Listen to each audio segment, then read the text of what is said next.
Hello everyone, welcome back to this channel. In this video, we will solve question number 11, exercise 11.1, class 6th. Look at the following matchstick pattern of squares. The squares are not separate. Two neighboring squares have a common matchstick. Observe the pattern and find the rule that gives the number of matchsticks in terms of the number of squares.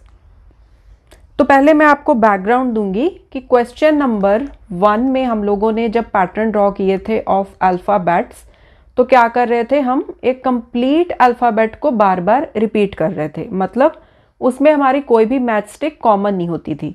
तो वहाँ पर generic rule हमारा कैसे बन जाता था कि एक अल्फ़ाबेट लिखने के लिए जितनी नंबर ऑफ मैचस्टिक्स रिक्वायर्ड हैं, जैसे यहाँ पर टी के केस में 2 रिक्वायर्ड हैं, उसको हम n से मल्टीप्लाई कर देते थे। सो n वेरिएबल होता था विच रिप्रेजेंट्स कि कितने अल्फ़ाबेट्स हम लोगों ने बनाने हैं। ओके, सो वहाँ पर क्या होता था, 2 का टेबल बन गया, 3 का टेबल बन गया, 4 का टेबल बन गया, 5 का टेबल बन गया, डिपेंडिंग अपॉन कि अल्फ़ाबेट बनाने के लिए कितनी मैचस्टिक्स यूज़ हो रही हैं। अब इस केस में क्या है, यहाँ पर सिचुएशन थोड़ी सी डिफरेंट है, क्योंकि यहाँ पर जो स्क्वेयर्स ऐड हो रहे हैं ना, यहाँ पर एक कॉमन मैचस्टिक हो रही है हमारी। यहाँ पर देखो, एक स्क्वायर बना, 4 मैचस्टिक लगे। जब 2 स्क्वायर बनाए तो ये वाली जो मैचस्टिक है वो कॉमन हो गई। ओके, सो जैसे यहाँ पर 3 स्क्वायर बने तो यहाँ पर ये 2 मैचस्टिक कॉमन हो गई एंड सो ऑन। तो यहाँ पर क्या होगा कि एक डायरेक्ट टेबल जैसे क्वेश्चन 1 में बना था ना, वैसे नहीं बनेगा, थोड़ा सा हमें उसको चेंज करना पड़ेगा। ओके, सो वही क्या चेंज करना है एंड कैसे करना है, वही चीज़ हम लोगों ने इस क्वेश्चन में अभी अंडरस्टैंड करनी है।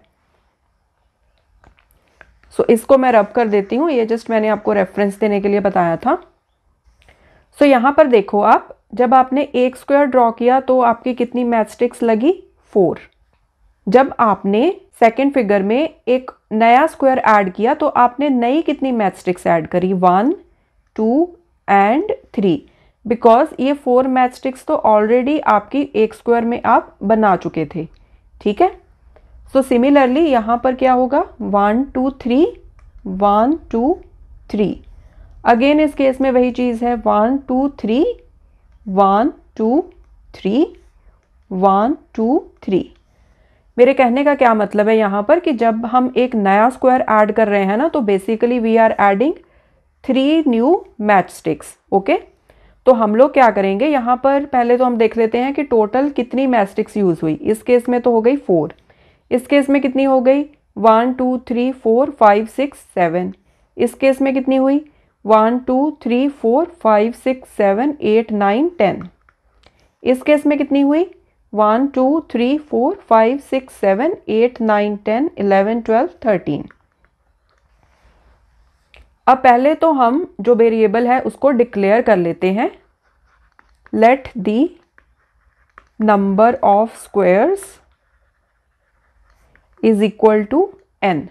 ओके, क्योंकि जब हमने जेनेरिक फॉर्मूला लिखना होता है तो वी यूज़ अ वेरिएबल, तो इसीलिए हमने यहाँ पर वेरिएबल डिक्लेयर कर लिया n। सो n को हम यूज़ करेंगे अपना जेनेरिक फॉर्मूला लिखने के लिए। अब जब मैं 3 के टेबल के साथ अगर मैं अपना जेनेरिक फॉर्मूला बनाती हूँ, क्योंकि मुझे पता है कि जब भी मैं एक नया स्क्वायर ऐड कर रही हूँ, आई एम एडिंग 3 मैचस्टिक्स।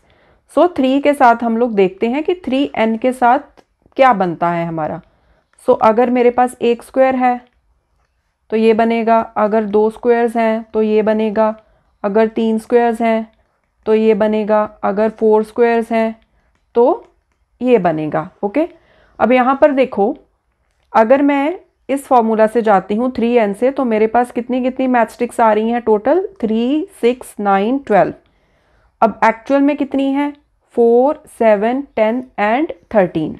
सो मतलब क्या है कि इस फॉर्मूला से 3n से मेरी जितनी नंबर ऑफ स्टिक्स निकल के आ रही हैं उसमें मुझे एक ऐड करना पड़ेगा। ओके, फिर ही मेरा जो एक्चुअल नंबर है वो करेक्ट आएगा। जैसे यहाँ पर 3n है, उसमें मैंने 1 ऐड कर दिया तो क्या बन गया मेरा अभी 4। तो ये देखो अभी 4 एंड 4 मैच कर गया। सो अगर मैं 2 स्क्वायर्स की बात कर रही हूँ तो यहाँ पर कितना हो जाएगा, 6 + 1 7। So 7 and 7 now it matches.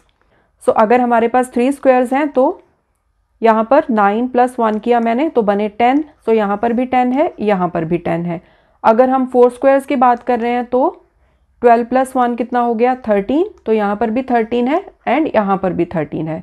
सो यहाँ से हमें क्या समझ में आया कि हम लोग 3n में अगर +1 कर दें तो हमारा जो जेनरिक रूल है वो करेक्ट हो जाएगा। मतलब ये देखो 3n हम यहाँ तक कर रहे थे, this is the result of 3n।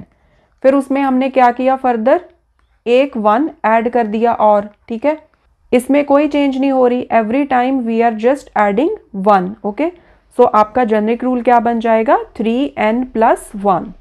So this is your answer. Okay, because 3n + 1 से हम लोगों ने यहाँ पर टेस्टिंग करके देख ली है कि जितने नंबर ऑफ मैचस्टिक्स एक्चुअल में रिक्वायर्ड हैं उतने नंबर ऑफ मैचस्टिक्स ही हमारे यहाँ पर इस फॉर्मूला से बन रहे हैं। Okay, so this is how you can solve this question. Thanks for watching this video. I'll see you next time. Take care. Bye.